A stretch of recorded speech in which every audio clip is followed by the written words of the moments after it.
Hepinize Özbekistan'ın Buhara şehrinden selamlar. Merhaba. Nasıl gidiyor gezi? Çok keyifli. Bence de çok güzel gidiyor. 3 gün Semerkant'ta kaldık. Bu sabah Semerkant'tan özel taksi ayarlayıp Buhara'ya geldik. Aslında hızlı tren de var ama hızlı trenlerde Mayıs, Haziran aylarında yer bulmanız çok zor. Biz 2 hafta önce tren bileti ayarlamaya çalıştık ama bulamadık. Olur ya bu taraflara gelirseniz biletinizi bir ay öncesinden ayarlamaya bakın. Taksiye de ama çok para vermedik. Allah'tan taksi buralarda ucuz. 3 kişi olunca zaten 3 kişi olunca evet. hesaplı oluyor. Yaklaşık 50-55 dolar. Şapka takıyorum çünkü hava çok sıcak. 35 derecelerde. Bir de burada hava kuru.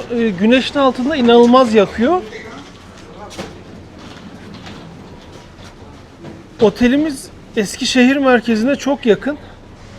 Böyle yürüyerek şimdi o güzel yerlere gideceğiz ama yoldan geldik, açız. Önce karnımızı doyuracağız. Benim Özbekistan'a bu 3. gelişim. Semerkant tabii çok güzel ama niyeyse aklımda hep Buhara böyle daha otantik, daha gidilesi, daha güzel kaldı. Bakalım bu sefer de öyle mi olacak? Ama sanki ilk intiba aynı Semerkant'ta olduğu gibi burada da şehir bayağı bir modernleşmiş. Bakın sokaktan çıktık, bakalım ne göreceğiz. Şu havuzlu meydana çıktık. O halıları severiz. Buralar hep gezilecek. Şu Magic House'un yorumları çok iyi. Bir burayı deneyelim bakalım. Nohut, et, kuru üzümler var. Hani Özbek pilavı çok güzel. Bakalım bu nasıl? Pilav tabaklar gibi çok güzeldi. Yemek gerçekten çok lezzetliydi. Muhtemelen önümüzdeki 3 gün burada yeriz. Buhara'nın tam eski tarihi merkezindeyiz. Şurada Nasrettin Hoca'nın heykeli var. Oraya gideriz. Önünde havuz var. Buhara yani Orta Asya'daki en önemli şehirlerden biri. Yaklaşık 2500 yıllık bir şehir. Tabii bir dönemler İslam'ın böyle kalesi olarak da burası biliniyormuş. En önemlilerinden biri de İmam Buhari. Semerkant'ta türbesine gitmiştik. O buralı. Birçok medrese var burada. Onlarca medrese var. Biz de birkaçını gezeriz bu gezimizde. Ve diğer özelliği şehrin tam İpek yolunun üstünde kalıyor. Bu İpek yolu üzerindeki şehirlere gittiğinizde hep böyle yani ben öyle gördüm. El sanat ürünler çok güzel. Çok fazla böyle otantik şeyler var. Onu Buhar'da da ben önceki gelmelerimde gördüm. Bu sefer de göreceğiz diye düşünüyorum. Bakın Nasrettin Hoca burada da var. Bizde de var. Ama size daha ilginç bir şey söyleyeceğim. Ben Çin'de Uygur bölgesine gittim. Oradaki müzede de Nasrettin Hoca vardı ve gözleri çekikti. Onlar da Nasrettin Hoca'yı sahiplenmişler. Yani ve o dönem araştırdığımda şunu da görmüştüm. Anlatılar, hikayelerde çok benzer. Bazıları birebir aynı.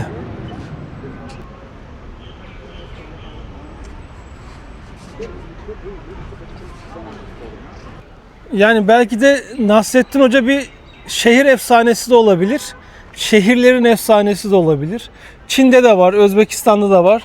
Yanlış hatırlamıyorsam Kırgızistan'da da görmüştüm. Türkiye'de de var.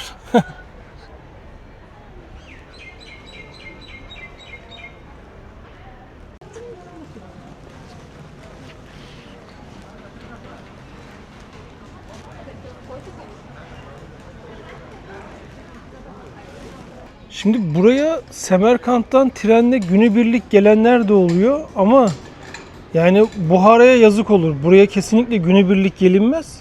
Gelmişken en az bir gece 2 gün, hatta imkan varsa daha fazla da kalınır. Ben şehri önceden bildiğim için bunu çok rahat söyleyebiliyorum.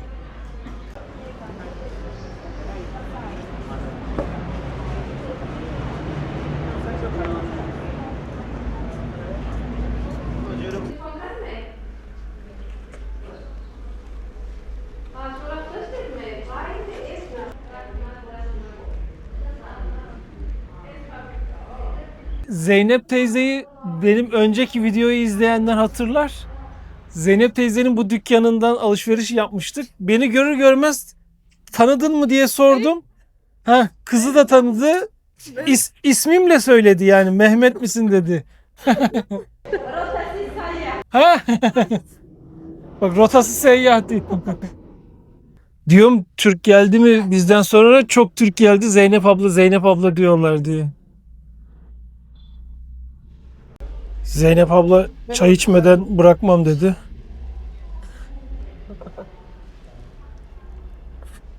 Çok kişi geldi mi bizden sonra? Çok geldi. Köp çok demin.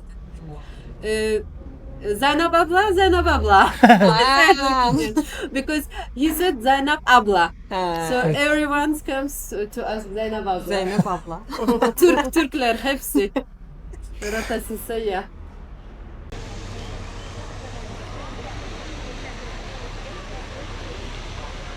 Ya buralar çok güzel olmuş. Yani böyle bir manzara yoktu önceden.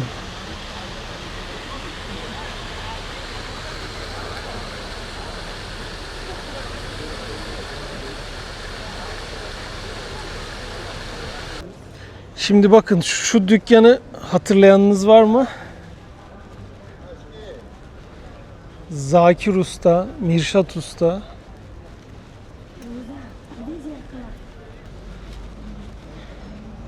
Bir ara tırstım bu dükkanı da kapatmışlar mı, yenilemişler midir diye ama hala duruyor. Bakalım Mirşat Usta burada mı? Selamünaleyküm. Assalamualaikum. Mirşat Usta, Yaxshimisiz? yaşlıyım. Sen beni hatırladın mı? Beni bildin mi? Ha? Mehmet. Mehmet. Assalomu alaykum. Aleykümselam. Benim hanım. Hanım. Assalomu alaykum. Marhamat. Sen iş yapıyorsun. Da. Tamam, işini yap sen. İşlayapman ana. Damas bıçak bitta taxta. Damas bıçak devam. Da. Bak Mirşat Usta bıçak yapmaya devam ediyor. Türk geldi mi buraya? So'rab keldilar. Söylediler mi benden? Ha? Sizni. Süper. Allohga shukr. İyi ticaret oldu mu? Ha? Yaşlı ticaret oldu mu? Yaşlı iş oldu mu? Elhamdülillah. Okey, elhamdülillah. Tamam, süper. Okey, tamam. Marhamat. İlla hemen bizde hediye diyor. teşekkürler. Tamam, teşekkür. Biz bıçak bakacağız, bıçak. Tamam. Tabii hediyeni alırız. Tamam. Bu Biz hediye mandan. tamam. Allohga shukr. Tamam. Rahmet. Tamam, teşekkür. Sen al o ayıp olur şimdi almazsak. Tamam, teşekkür. Bunu bir tane senin annene, bir tane benim anneme. Tamam, annelere, analara. Конечно. Marhamat. Ha, tamam hadi. Anneler yaşadı. Ama biz şimdi bıçak bakacağız. Tamam. Marhamat tomosha qiling.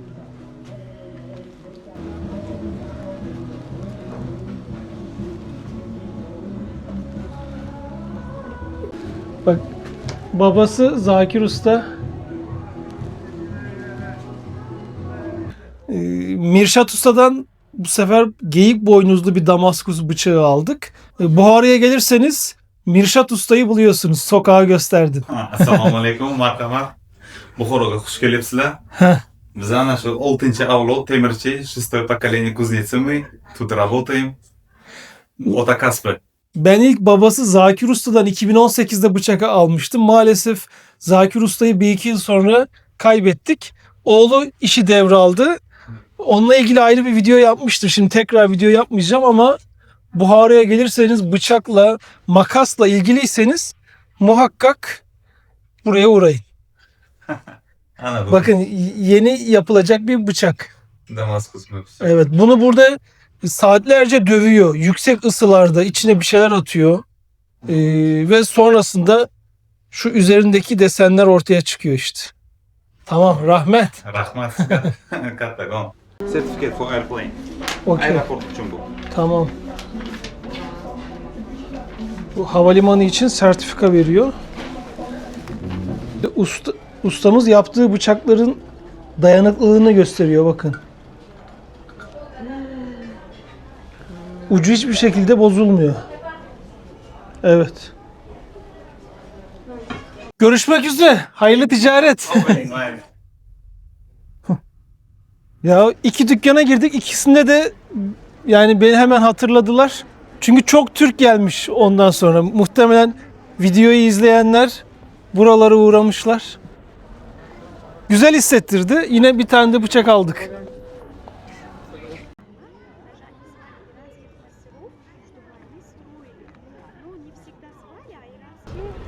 Burası Mugak Attari Camii, çukurdaki cami anlamına geliyor.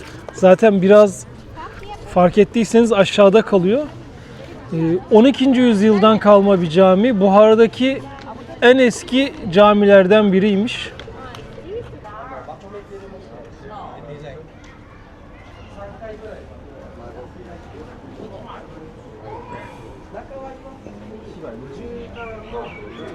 Yani buraları restore etmeye çalışmışlar ama pek olmamış.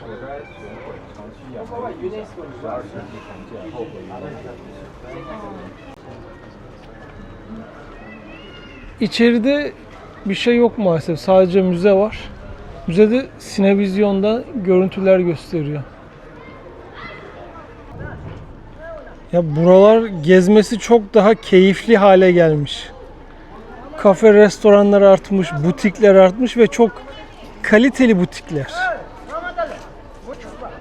Şu gördüğünüz minyatür sanatı buralarda çok gelişmiş. Çok güzel örnekleri var. Tabii çoğunda fotoğraf, video çekme diye rica ediyorlar. O yüzden çekmiyorum detaylıca. Bunlardan alacağız. Tabii hanımlar kendileriyle ilgili olan şeylere bakıyorlar. Ben daha çok böyle el sanatı şeyleri seviyorum. Bugün öğren yerlerine gitmiyoruz. Böyle lay lay lom geziyoruz. İlk günümüz. İşte geniş vakitli gelince böyle keyfini çıkara çıkara gezebiliyorsunuz. Kahve molası veriyorsunuz. Butikleri rahat rahat geziyorsunuz.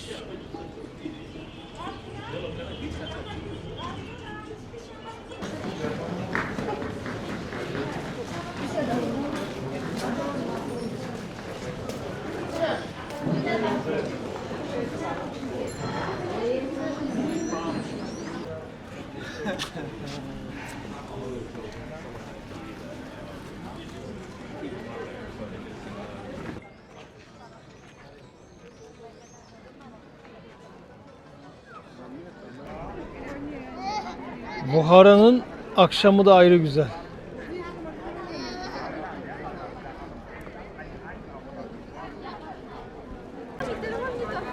Muhtemelen görüp görebileceğimiz en güzel minare.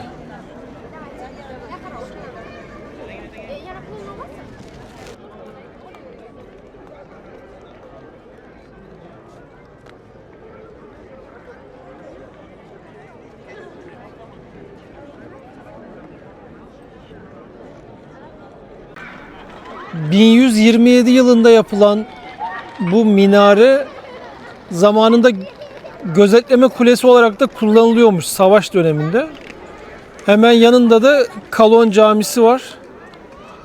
Camide, yani cami o kadar büyük ki aynı anda 10.000 kişi namaz kılabiliyormuş. Tabii şu an içine giremiyoruz. Arka tarafımızda da medrese var. Orada tadilat var. Hep kapalı. Yarın gün içinde buraya geleceğiz. O zaman daha detaylı anlatacağız buraları. Akşam yemeğinde buradayız. Masayı donattırdık. 2 tane şaşlık. Soğan var, tabii soğan olmazsa olmaz. Pilavlar. Şu meyve tabağında ikram ettiler. Gördüğünüz gibi ne var ne yok silip süpürdük. Yemek gerçekten çok güzeldi. Bu kadar lezzetli olacağını tahmin etmiyorduk. Bakın, ara sokakta bir yerde. Otelimiz de buralarda. Hesapta yaklaşık 22-23 dolar. Gayet makul. Biz bugün biraz böyle kendimize gezdik. Çok fazla video çekmedik. Ama yarın gün boyu detaylıca Buhara'yı gezeceğiz. Şimdi sabah tam otelden çıktık. Bu golf arabalarından gördük. Ark Kalesi'ne gideceğiz. Arkadaşla anlaştık. Bize bırakacak oraya. Normalde yürüyerek 20 dakika ama hava şu an 40 derece.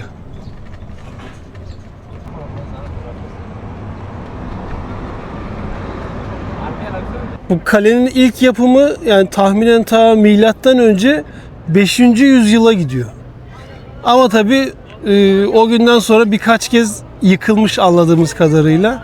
En son Sovyet döneminde bu kale yine yıkılmış. Sonradan aslında uygun olarak restore etmeye çalışmışlar. Kalenin en belirgin özelliği şu şişkin sütunları.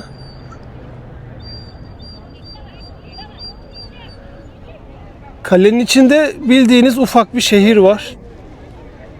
Hapishanesi de var, sarayı da var.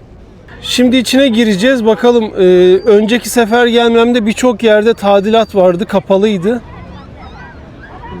Galiba onları yapmışlardır diye tahmin ediyoruz.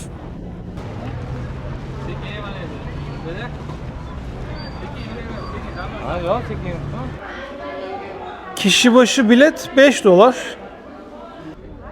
Tarih boyunca burası Samaniler, Karahanlılar, Timurlular ve Şeybaniler tarafından kullanılmış. Burada bir cami kısmı da vardı diye hatırlıyorum.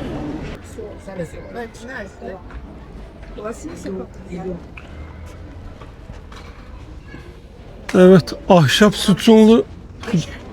sütunlu cami diye geçiyor. Diğer adı Cuma Mescidiymiş. Burası kaledeki en önemli yapılardan biriymiş aslında. Yönetim tarafı burada ibadet ediyormuş. Buraya halk, herkes gelemiyormuş.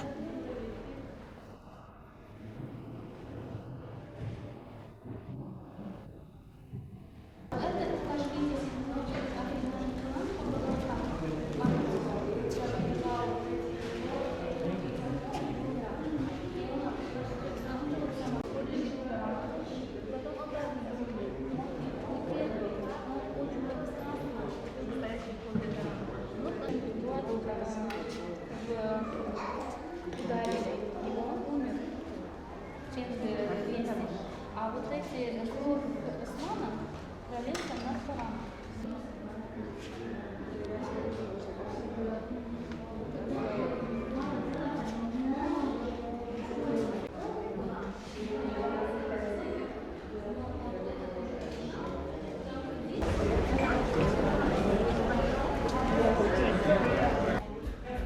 Böyle ufak müze kısmı da var. O dönemdeki yaşamı böyle göstermek için. Mesela hala kaldığımız otellerde de hep görüyoruz. Duvara bu gibi şeyler asılıyor. Tam böyle halı desen halı değil, kilim desen kilim değil. Ustamız bakır dövüyor. Selamünaleyküm.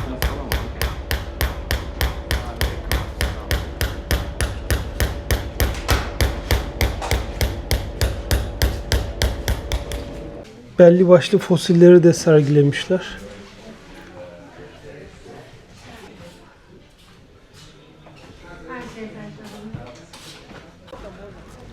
Kalede hala tabi kazı çalışmaları devam ediyor.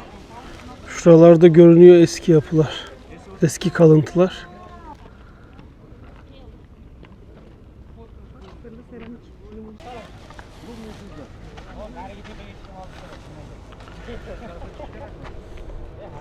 Dün akşam gittiğimiz meydan tam şu minarenin önüydü. Akşamüstü oraya yine gideceğiz.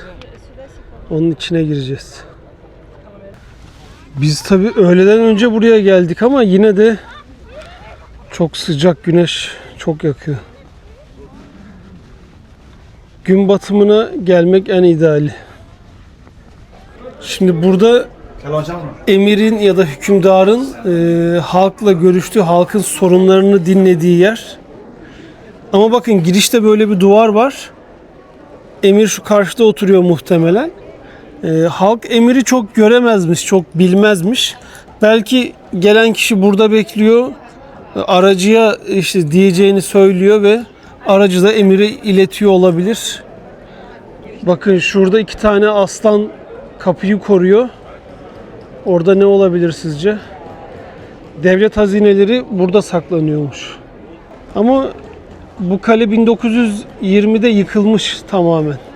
Yani bu gördüğümüz her şey, yani belki de %90'ından fazlası hep sonradan yapılma. Buhara'da 9. yüzyıllarda Sasaniler yaşamış. Sonra Karahanlılar burayı almış. Sonra Moğollar. Sonra Timur. En sonunda tabii Özbekistan Sovyetlere katılıyor 1900'lerde. Burada yine Kabe'den getirilen kisve var.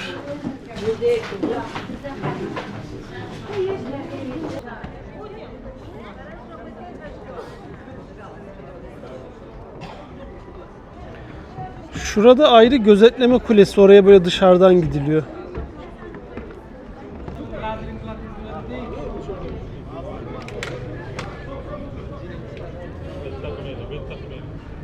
Yani kale dışarıdan çok büyük görünüyor.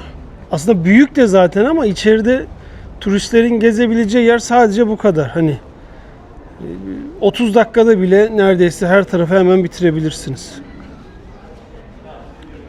İşte insan o dönemlerden kalma bir iki eser, bir şey görmek istiyor ama maalesef hiç yok. En fazla birkaç tane fotoğraf var, o kadar. Kalenin hemen karşısında Havuzlu Cami var. 20 tane ince ahşap sütunla yapılmış. Biraz da onunla ünlü çünkü sütunlar çok böyle ince işçiliklerle dolu. Ama buraya aynı zamanda 40 sütunlu cami de diyorlar. Sebebi nedir sizce?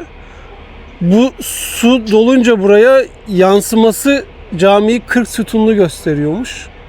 Ve önceden hani insanlar su ihtiyacını da buradan karşılayabiliyormuş. Cami 1712'de yapılmış.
Cami böyle küçük, mütevazi ve çok güzel.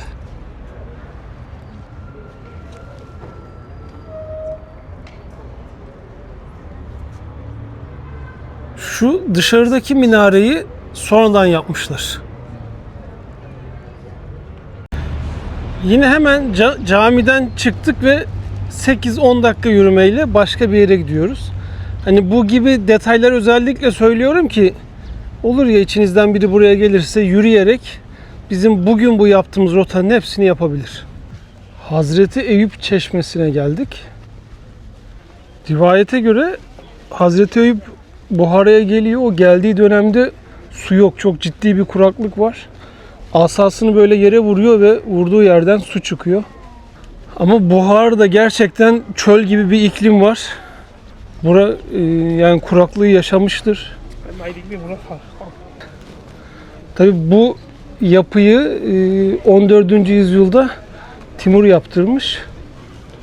Bakın Çaşma Ayıp.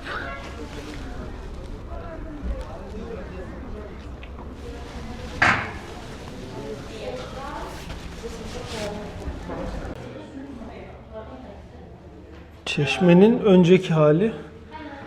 Bilet kişi başı $2.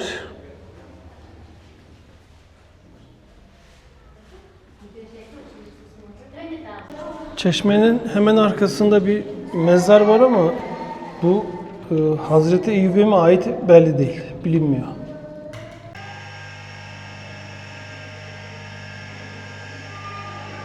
Çeşme diyoruz ama aslında su kuyudan geliyor. Buraya gelen su yani çok ayrı bir yerden geliyormuş, ayrı bir kanaldan geliyormuş, öyle söyleniyor. Biz de 2 şişeye doldurduk, tadına da baktık ama böyle yani tadı lezzetli bir su değil. Sıradan bir evin, yapının kapısı. Yani burası tarihi bir yer değil. Otellerin kapısı da genelde böyle çok güzel.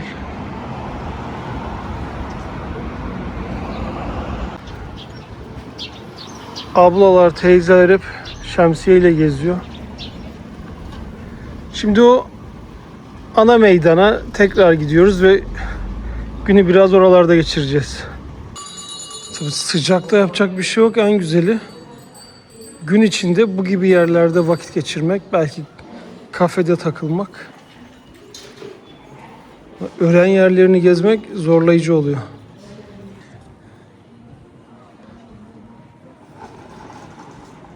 Buralar medrese ama içlerinde şu an böyle butikler var hep.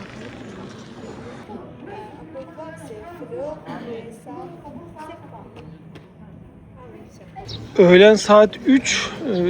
Etraf o kadar kalabalık değil ama hava kararmaya yakın, kararınca buralar çok daha kalabalık oluyor. Biz hala dolanıyoruz, oturuyoruz, mola veriyoruz. Akşam yemeğini biraz erken yiyeceğiz çünkü gün batımına camiye gideceğiz. Kolon Camisi'ne. Şimdi biz 2-3 farklı yere baktık. Çoğu yerde yemek yok, pilav da yok. Yani saat şu an 5 ve bazı yerlerde kapalı. Tam can alıcı noktadayız biz. Bakın yerleri de görüyorsunuz. Hani bunu niye gösteriyorum? Bu hizmet sektörü maalesef Türkiye'den sonra hiçbir yerde tatmin etmiyor sizi. Hani bu oturduğumuz yer de öyle sıradan basit bir yer değil aslında. İnşallah yemek lezzetlidir ama. Pilav ve şaşlık söyledik. Klasik Özbek pilavı, sebzeli, etli, kuru üzümlü, nohutlu. 4 tane de şiş gelecek. Kebaplarımız da geldi. Özbekistan'da ete doyuyorsunuz. Gördüğünüz gibi genel olarak ne var ne yok silip süpürdük. Şaşlık çok iyiydi. Hatta Özbekistan'da yediğimiz en iyi şaşlık diyebiliriz. Böyle içi sulu, güzel, lezzetli. Ama pilav bu Magic House kadar iyi değildi. Özbekistan'da pilav öğleden sonra genelde bitiyor. O sabah ve öğlen yeniliyor gibi genelde. Akşam yemeğinde biz bazen arıyoruz ama bulunmak çok zor. Ödediğimiz hesapta yaklaşık 35-40 dolar arası. Yani zaten bu Buhara'da işte turist olarak gideceğiniz yerlerde kişi başı 10 dolardan aşağıya karnınızı doyurmanız çok zor. Benim gördüğüm özellikle salgından sonra dünyanın neresine gidersen git 10 dolardan aşağıya düzgün bir yemek yemek artık çok zor. Ama ben 2019'da buralara geldiğimde çok iyi hatırlıyorum. 3-5 dolara pilav, böyle düzgün yemek yiyebiliyordun. Yani etli pilavdan, Özbek pilavından bahsediyorum. Ama artık o zor. Kolon Camisi'ne böyle yine geze geze gidiyoruz. Gün batmak üzere, insanlar dışarı çıkmış.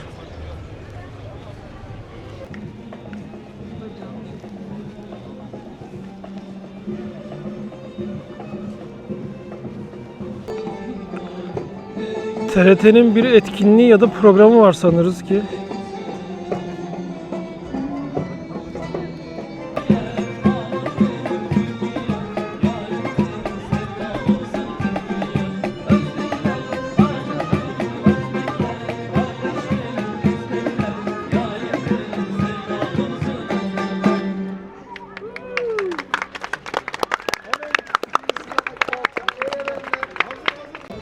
Dün dediğim gibi medresede tadilat var, oraya giremiyoruz.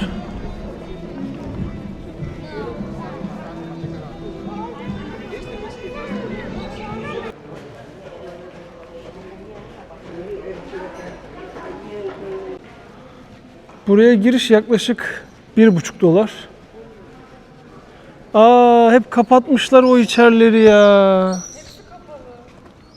Şuraların içi çok güzeldi. Hay Allah.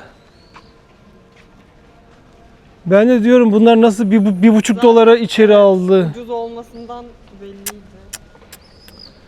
Önceki gelmemde buralar açıktı. Başka yerdeki başka yerler kapalıydı. Görememiştik. Bakalım caminin içi açık mı?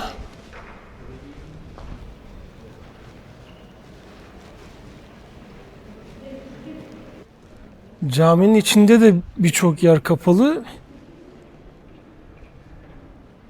Zaten duvarlardan anlayacağınız üzere sadece düz beyaz boya var.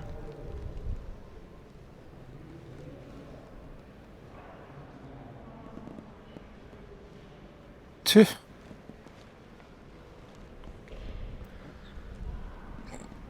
Burayı için gün batımını bekledik. Çok önem vermiştik burada. Böyle vakit geçiririz. Aynı Semerkant'taki Rajasthan Meydanı gibi ama çok umduğumuz gibi olmadı maalesef. Biz Mayıs 2026'dayız. Bu aralar gelirseniz bilin ki maalesef siz de böyle restore edilmiş halini göremeyeceksiniz.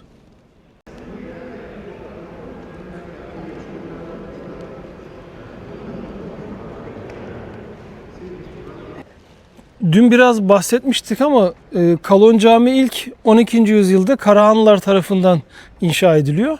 Tabii şu an gördüğümüz bu minare, cami 16. yüzyılda yenilenmiş, yeniden yapılmış. Camide aynı anda 10.000 kişi namaz kılabiliyor. İçeride 200 taneden fazla şunun gibi sütun var. Yani o alan çok güzeldi ama maalesef oraları komple restoreye almışlar. Bu cami uzun yıllar yani yüzyıllardır Buhara için Cuma camisi olarak hep kullanılmış. Cuma namazına buraya çok insan geliyormuş. Ramazan'da hala da öyleymiş. Rivayete göre bu camiden önce de bu bölge dini merkez olarak kullanılıyormuş. Hani İslamiyet'in öncesinde bile. O yüzden bayağı kutsal bir yermiş. Diğer bir bilgi, Cengiz Han Buhara'yı fethettiğinde bu minareyi yıkmaya kıyamıyor. Ama burayı o dönemlerde ne için kullanıyorlarmış sizce? Ölüm kulesi de diyorlarmış buraya o dönemlerde. Suçluları yukarıdan aşağı atıyorlarmış. Evet, Kalon Camisi de bitti. Özbekistan özellikle Buhara tabii ki halılarıyla da meşhur. Ama şu üstte gördüğünüz halılar Çin ipeği deniyor bunlara. Yani gerçek ipek halı değil. Olur ya buraya gelirseniz dikkatli olun. İpek halı diye sahte bir şey almayın. Ama genel olarak ben dün halıcıları bayağı gezdim. Güzel halılar var. İyi pazarlık yapmanız lazım. Biz 2 gündür bu aynı alanda dolanıyoruz, geziyoruz ve hala sıkılmadık. Yorulursak mola veriyoruz, oturup bir kahve içiyoruz. Gelen geçeni izliyoruz. Buhara gezisi ekstra keyifli geçiyor.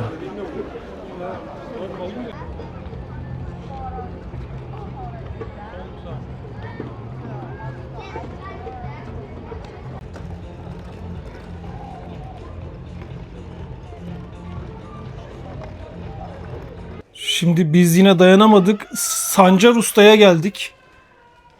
Çok güzel işleri var. Çok güzel minyatür işleri var. Bir tane çok güzel bir işini aldık. Şu detaylara bakar mısınız? Bu sarılar altın. Altın suyundan yapılma. Ama şu detaylara bakın.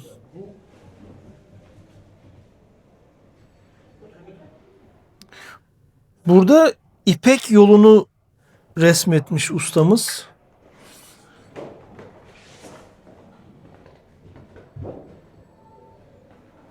Fiyatını söylemeyeceğim çünkü bunlar gerçekten çok değerli ve pahalı ürünler. Yani şuradan bir iki örnek göstereyim. Burada Binbir Gece masallarını anlatmış ustamız. Bu $3.500. Yani tabii bunu ekrandan anlamak çok zor ama işçilik çok çok ince ve iyi. Yani detaylar inanılmaz. Bakın.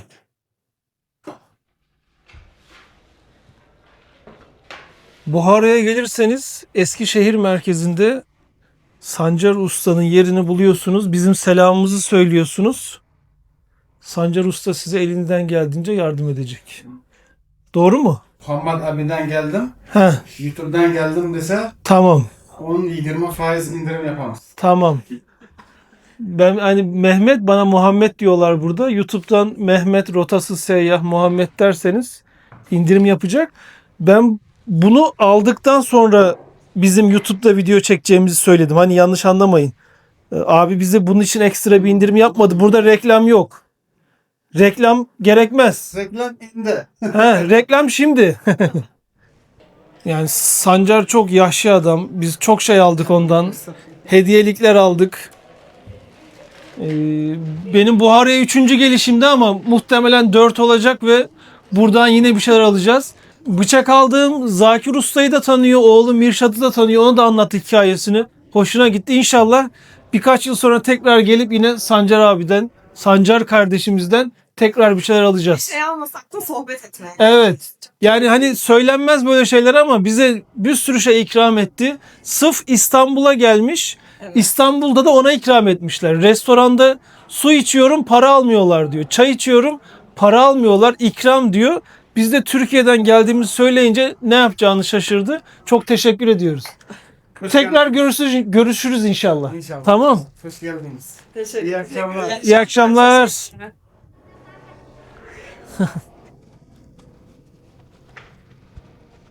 Bakın dükkanı da tam burada. Buhara Eskişehir merkezinde tam. Buhara'daki 3. günümüzdeyiz. Buhara için kaç gün gerekli? Bence tam ideal yani 2 tam gün güzel olur burası için. Bence de çok güzeldi. Çok güzel gezdik yani 3 günde. Doya doya. Ama 3 gün tamam da 2 gün. Az gelebilirdi bence ya. Öyle mi? Evet ben doya Ya doya çok sevdim 3 gün. Buraya bazen günübirlik geliyorlar ama Buhara kesinlikle günübirlik olmaz. Çarşı pazarına zaten bir tam gün gezersiniz. Bireysel geliyorsanız kesinlikle böyle Buhara için en az 2 gün ayırın deriz. Önceki gelmeme kıyasla daha bir turistik olmuş buralar. Güzel olan yerler var. Şu an bulunduğumuz yer önceden çok daha cılızdı. Şimdi etraf şenlenmiş. Bu havuzun etrafındayız. Daha bir güzel olmuş. Ama tabii çok turistik olunca mesela siz hissettiniz mi turisti böyle biraz kazıklamaya çalışanları? Kesinlikle. Yani zaten pazarlık çok iyi işliyor. Yarı fiyatını teklif ediyorsunuz, en sonunda kabul ediyorlar. Hani Evet. o biraz rahatsız edici. Yemekler Yemekler güzeldi ama şöyle bir sorun var. Geldiğimizden beri yani Özbekistan'a geldiğimizden beri akşamları pilav bulamıyoruz hiçbir şekilde. Niye öyle çözemedik yani. Hani pilav ana yemekleri aslında ama eğer pilav yemek istiyorsanız öğle öğününe ayarlamanız lazım. yani benim bildiğim sabah ve öğlen yiyorlar Özbek pilavını. Evet. Akşam çok kalmıyor. Turistik yerlerde tek tük bulunabilme ihtimali var ama yine de zor. Yemekler genel itibariyle güzel ama hizmet kötü. Evet. Yani kafeye de gitseniz, iyi bir restorana da gitseniz, kısmen pahalı olan yere de gitseniz yani hizmet kalitesi maalesef çok düşük. Onu hissediyorsunuz. Hani videoda aralarda gösterdik. Tekrar onu bir daha anlatmayalım. Buhara'da el işi şeyler çok iyi. Yani isterseniz buna minyatür deyin, isterseniz bıçak deyin, isterseniz sulu boya deyin ya da Kumaşlar, el kumaşlar. işlemeleri. Yani buraya gelince sırf bunlar için de bir vakit ayırmanız gerekiyor bence. Biz bir minyatür alacağız diye neredeyse 2 saatimizi tek bir dükkanda geçirdik. Semerkant mı Buhara mı? Bence Buhara. Bence de açık ara Buhara. Evet yani Buhara'nın Bu eski havası hala yani insanı cezbediyor. Önceden daha iyiydi. Yani 2019'da buraya geldiğimde kesinlikle daha organik, daha orijinaldi. Zaten konuştuğumuz yereller de öyle diyor. Tamam, daha bir turistik oldu ama o eski havasını yavaş yavaş kaybetmiş. İnşallah toparlarlar. Ben şeyi çok sevdim. Her yere yürüyerek geziyorsun ya. Evet, Yani hiç araç kullanmadık yani. Buhara'nın öyle bir güzelliği var. En fazla Evet. bir uçtan bir uca 2 kilometre. Geze geze git gel 2 gün çok rahat böyle keyifli vaktinizi geçiriyorsunuz. Otel sıkıntısı hala var. Maalesef Özbekistan genelinde bu hep var. Yani iyi otel, temiz, konforlu bir otel gecelik 100 dolardan aşağıya bulmanız gerçekten bayağı zor. 20 dolara da otel var ama onlarda da işte kalamıyorsun o gibi hostellerde. Biz Semerkant'ta kaldık bir tanesinde. Kötüydü yani, hani çok iyi yanı yoktu. Turizmi gelişiyor. Bildiğim kadarıyla geçen yıl 11 milyon turist gelmiş ülkeye. Bu yıl 15 milyon yapmak istiyorlar ama işte biraz otel de gerekiyor. Bir de turisti de bu kadar böyle zorlamasalar iyi olur aslında. Evet. Biz şimdi bu gece trenle Taşkent'e gideceğiz. Gece treniyle 7,5 saat yolculuk yapacağız. 2 günde Taşkent'i gezip Türkiye'ye döneceğiz. Taşkent videomuzda görüşmek üzere.